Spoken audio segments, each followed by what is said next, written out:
Google's new Silicon Valley campus. The Big G is aiming to build a Silicon Valley hive mind like no other.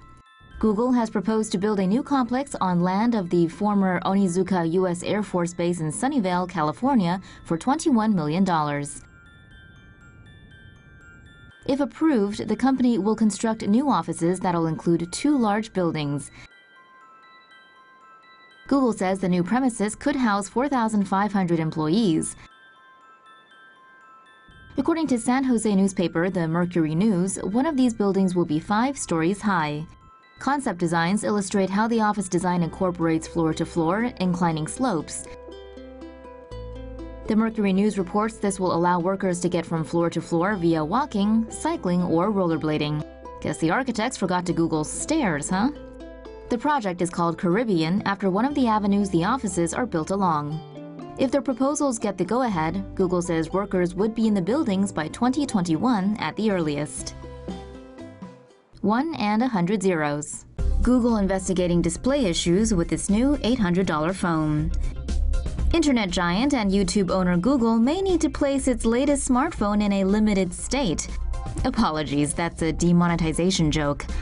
Android Central editor Alex Doby reported how a test Google Pixel 2 XL he was sent suffered from screen burn-in after 7 days of use.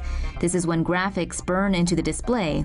It usually happens after several years of use, not 1 week. Others have reported similar issues with the device. Technology giant Google is investigating the problem, but a mobile analyst told Reuters that if the company finds a problem with the device, it may need to halt production.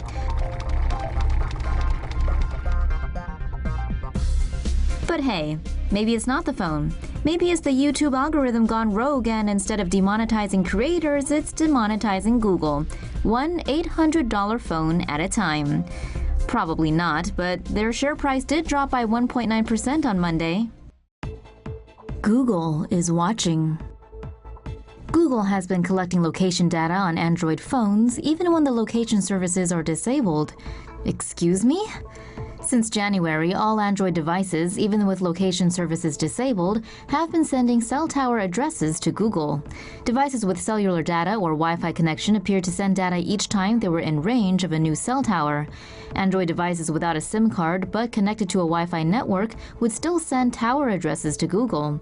With user location data, cell towers could be used to triangulate location to around a quarter of a mile radius, and even closer in urban areas where cell towers are closer together. According to a Google spokesperson, the data was not used or stored, and that the company was taking steps to stop the practice by the end of November. Google fixed its terrible hamburger emoji.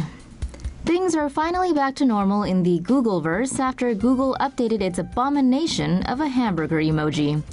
Some person who has clearly never eaten a cheeseburger was in charge of the emoji where the cheese was placed under the patty. Luckily, the burger got a proper facelift with the release of Android 8.1. The cheese is now on top of the patty where it belongs. The Google monstrosity was first brought to light over the Twitter sphere in a tweet with over 51,000 likes and 25,000 retweets. Google's cafeteria even got in on the action by offering Android burgers with the cheese below the burger. Yuck! They also made some other emoji tweaks like an updated filled beer stein as opposed to one half full, and a new cheese emoji with more realistic holes.